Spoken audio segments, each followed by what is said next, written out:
He stood tall, full of arrogance, looking down at her. His words dripped with power, control. But Lena didn't break, didn't flinch. She locked eyes with him and spoke 6 words. And the second she did, his career was over. As the sun dipped below the horizon, casting a soft glow over the city, Lena Johnson navigated her way through the quiet streets.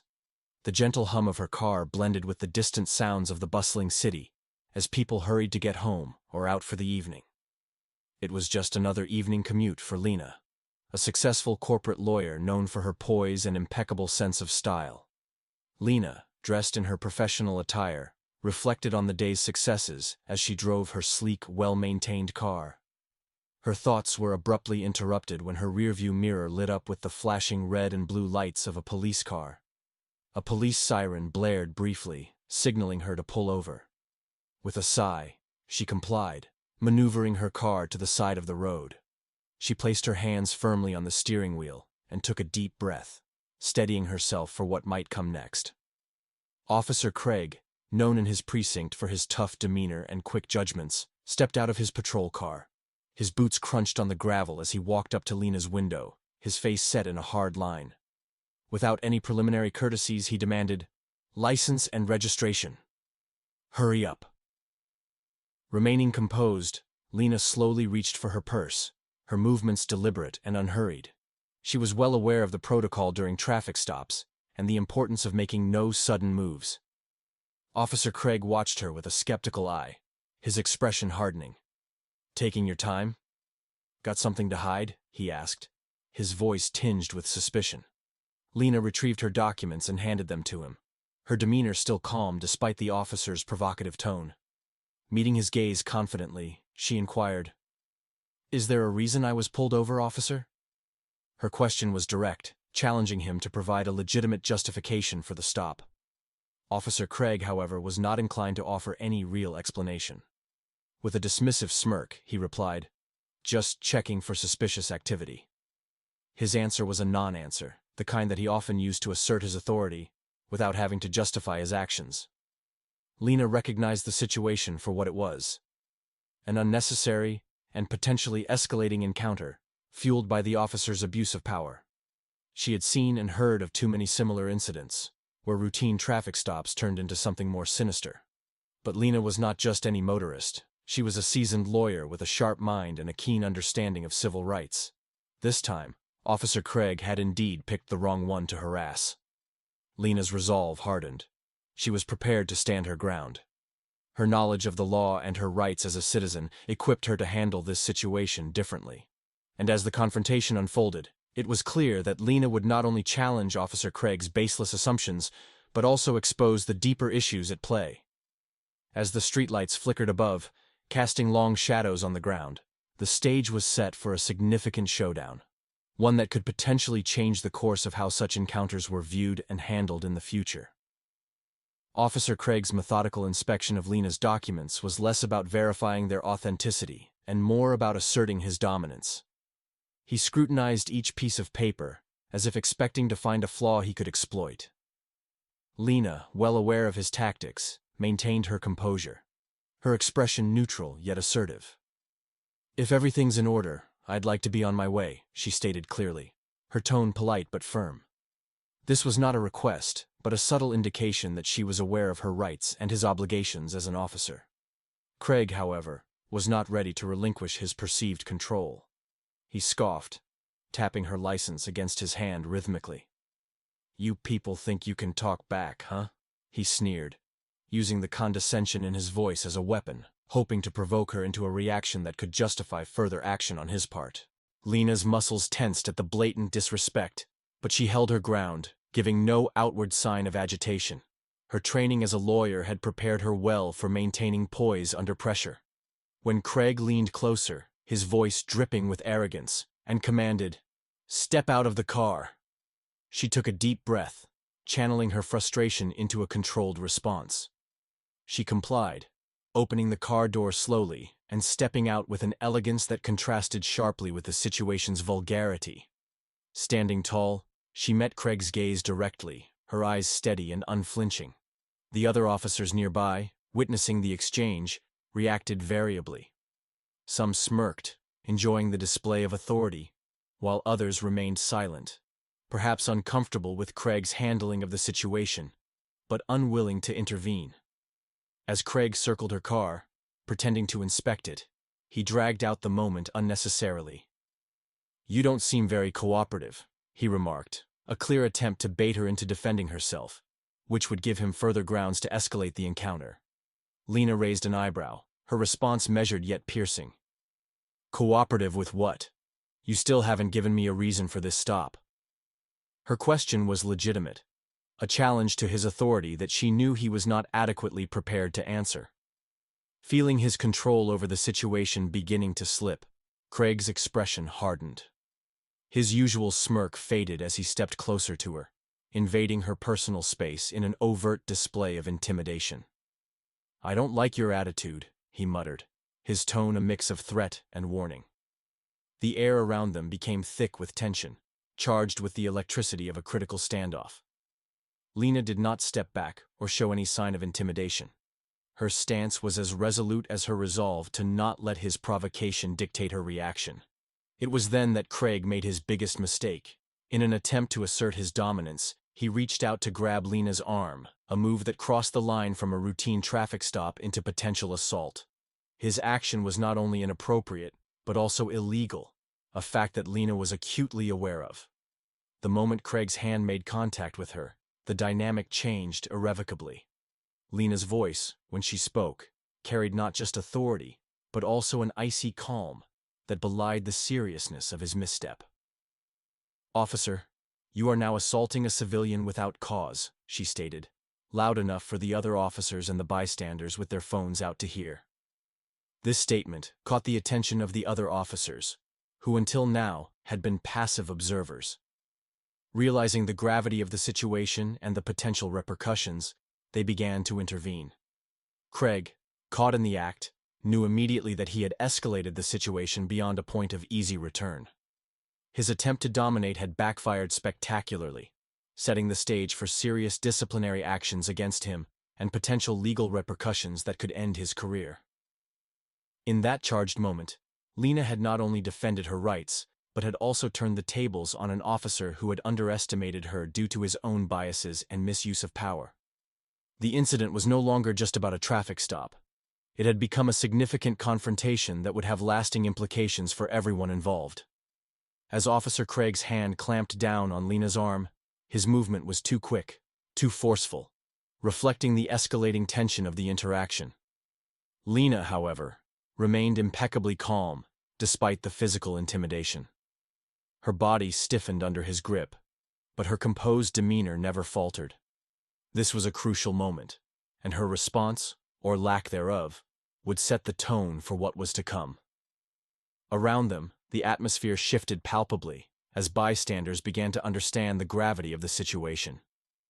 Whispers turned into murmurs, and soon phones were raised, cameras activated, capturing every second.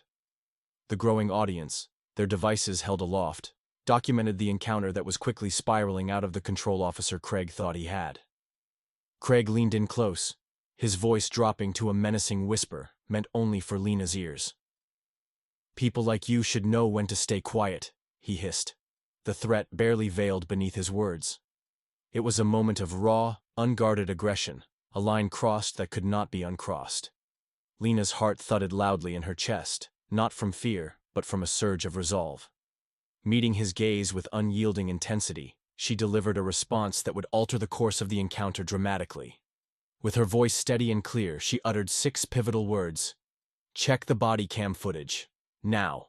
The effect was immediate and profound. Silence enveloped the scene as if the air had been sucked out of the space around them. The other officers, who had been passive spectators to Craig's display of power, suddenly snapped to attention. The simple directive to review the body cam footage shifted the dynamics entirely, injecting a dose of reality into the escalating drama. Craig blinked, his facade of confidence visibly crumbling. The mention of the body cam footage, a permanent, unalterable record of his actions, introduced an accountability he hadn't anticipated. His grip loosened slightly, uncertainty replacing the arrogance that had fueled his actions moments before. One of the officers, perhaps more aware of the implications, cleared his throat, breaking the tense silence. Yeah, let's check that," he suggested, his voice uneasy. This suggestion wasn't just a compliance with Lena's request, it was an acknowledgement of the potential fallout from what the footage would reveal. Hesitating, Craig finally released his hold on Lena. His smirk, so prevalent earlier, had completely vanished, replaced by a look of dawning apprehension. The control he thought he wielded was slipping, fast and irretrievably, through his fingers. Lena, for her part, remained still, her posture relaxed but assertive. There was no need for her to say more or do more. She knew the power of the truth that the body cam footage held. It was a silent witness to everything, her compliance and his aggression, and she was confident in the vindication it would bring. And so did he. The realization that his actions, recorded indelibly on his body cam, could lead to severe disciplinary action, or even end his career, began to sink in. The implications were far-reaching, not just for him personally, but for the entire department. The footage, once reviewed, would not only expose his misconduct, but would also force a reckoning within the force about the standards of behavior expected of every officer. As the other officers began the process of retrieving and reviewing the body cam footage, the bystanders continued to record, their phones capturing not just the physical altercation, but also the dramatic shift in accountability. This moment, sparked by Lena's calm yet powerful defiance, was about to become a defining one, not just for the individuals directly involved, but for the wider community's relationship with those sworn to protect and serve. As the small screen of the playback device lit up, the air around the group of officers thickened with tension. They gathered, watching as the body cam footage began to roll, each frame capturing the sequence of events that had unfolded on the quiet city street at dusk. The footage was damning. It showed Officer Craig's approach to Lena's vehicle, his posture aggressive from the start. His voice, clear and unmistakable on the audio, delivered the harsh directive to produce her license and registration, followed by the unnecessary and demeaning comment, "You people think you can talk back, huh?" His tone was not just condescending, but laced with racial undertones, the kind that had no place in law enforcement. As the video played, it captured Craig's escalating aggression, his hand gripping Lena's arm unnecessarily tight, his body language invasive. The racist undertone of his "stay quiet" comment echoed through the gathered officers, a stark violation of the dignity and respect owed to any citizen, regardless of race.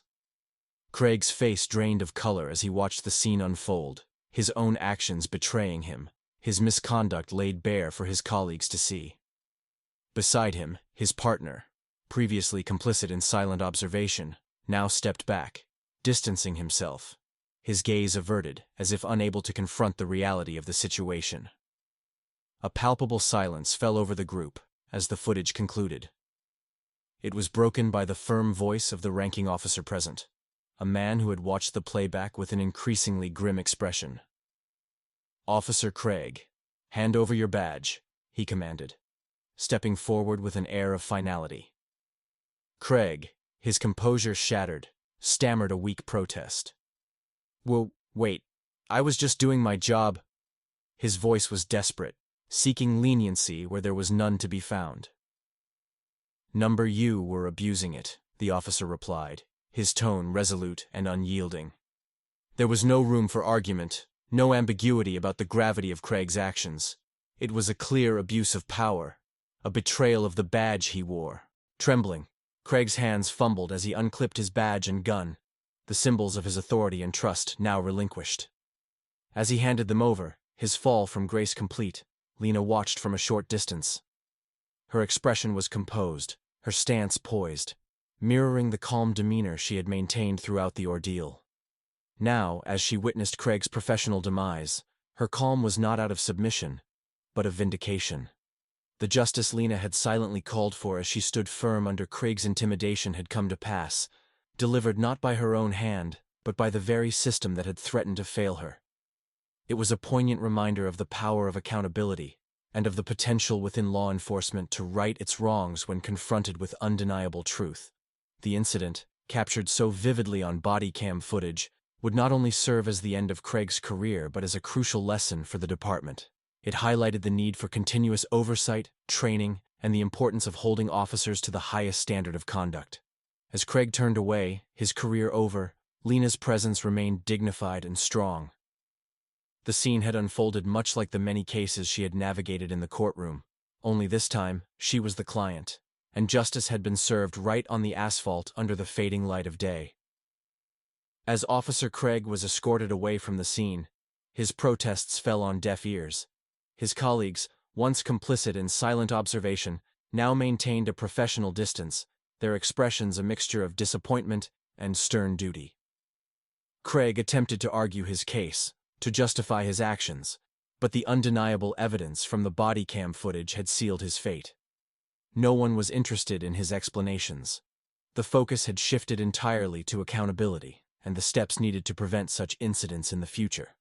The footage was officially logged as evidence, a critical step in the forthcoming internal investigation. The department acted swiftly, recognizing the urgency of addressing the breach of conduct and the potential fallout from the public's reaction. An internal investigation was launched immediately, spearheaded by senior officers committed to restoring the integrity of their unit. Meanwhile, Lena, who had maintained a remarkable composure throughout the ordeal, finally allowed herself a moment to exhale. She shook her head slightly, a gesture of disbelief and relief mingled together, as she got back into her car. The evening air felt cooler now, the tension dissipating as the situation resolved into the initial stages of administrative action.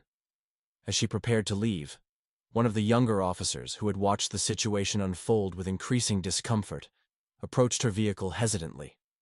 His expression was one of genuine remorse. Stopping by her window, he spoke with an earnest softness. I'm sorry you had to go through that."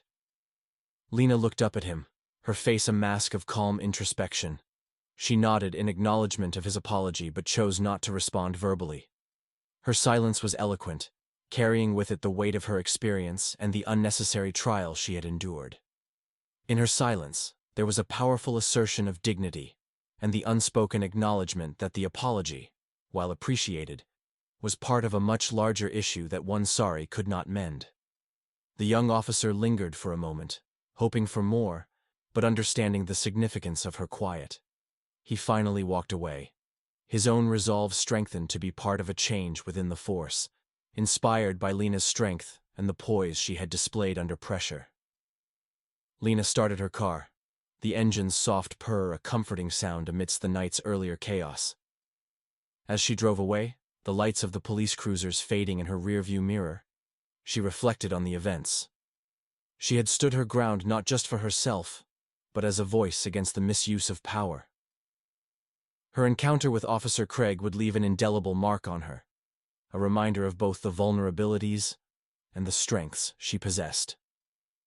Back at the station, the repercussions of the incident began to ripple through the department. Craig's immediate suspension was just the beginning. The investigation promised to be thorough, aiming to root out not just individual failings, but systemic issues that allowed such behavior to flourish unchecked. Lena's quiet departure from the scene was not an end, but a beginning. She had proven her point emphatically, not through confrontation, but through resilience and a steadfast adherence to her rights. Her ordeal would undoubtedly become a case study within the department, a cautionary tale to some, and a rallying cry for reform to others. In the quiet of her drive home, Lena felt a profound sense of having turned a potentially devastating encounter into an opportunity for advocacy and change. While the road ahead would undoubtedly hold more challenges, she was ready to face them, fortified by the knowledge that her actions tonight had sparked a necessary conversation about respect, accountability, and justice. A week after the incident, as the city continued its routine bustle, an unexpected development occurred. The bodycam footage that captured the entire encounter between Lena and Officer Craig was leaked to the public. Almost instantly, social media platforms exploded with reactions. Viewers from all corners of the globe watched as the footage spread like wildfire, illuminating the stark realities of power abuse and racial profiling. Craig's career, already hanging by a thread due to the internal investigation, crumbled irreparably in the face of public scrutiny. The court of public opinion, unforgiving and swift, rendered its verdict. His actions, now exposed to a much wider audience, left him with no place to hide and no defenders to shield him from the backlash. In the midst of this turmoil, Lena became an unintentional symbol of resistance and resilience. Her calm demeanor under duress and her knowledgeable invocation of her rights resonated with many who saw her not just as a victim of a wrongful stop, but as a beacon of hope and change. Reporters flocked to her, eager to capture her thoughts and reflections on the incident that had sparked such a widespread reaction. One reporter, microphone in hand, asked her a question that had been on many minds. "How does it feel to take down a racist cop?" The inquiry, loaded with implications of heroism and vindication, sought to frame Lena as the architect of Craig's downfall. Lena, however, remained grounded in her response, her smile reflective of a deeper understanding of the situation. "I didn't take him down, his own actions did." Her words, simple yet profound, shifted the narrative from personal triumph to a broader discourse on accountability and the self-destructive nature of prejudice and abuse of power. The justice that followed the incident was more than just punitive, it was revelatory. It peeled back layers of institutional complacency and highlighted the urgent need for systemic reform. Lena's case, bolstered by irrefutable video evidence, became a cornerstone for discussions on law enforcement practices, training, and community relations. This time, the system, so often criticized for its failures and oversights, couldn't ignore the voices clamoring for change. The incident spurred policy reviews and renewed commitments to transparency and accountability from law enforcement agencies. Training programs were scrutinized and revised, and body cam protocols were strengthened to ensure that all interactions were recorded, not just for the protection of the public, but also for the protection of the officers themselves. Lena's experience, while deeply personal, transcended her individual story. It sparked dialogues in living rooms, legislative chambers, and police briefing rooms about the kind of society people wanted to live in and the role law enforcement should play in it. Her dignity in the face of discrimination became a rallying cry for those who believed in the power of truth and justice. As Lena continued her life, enriched but unencumbered by her unintended fame, she carried with her the knowledge that her ordeal had ignited a significant shift.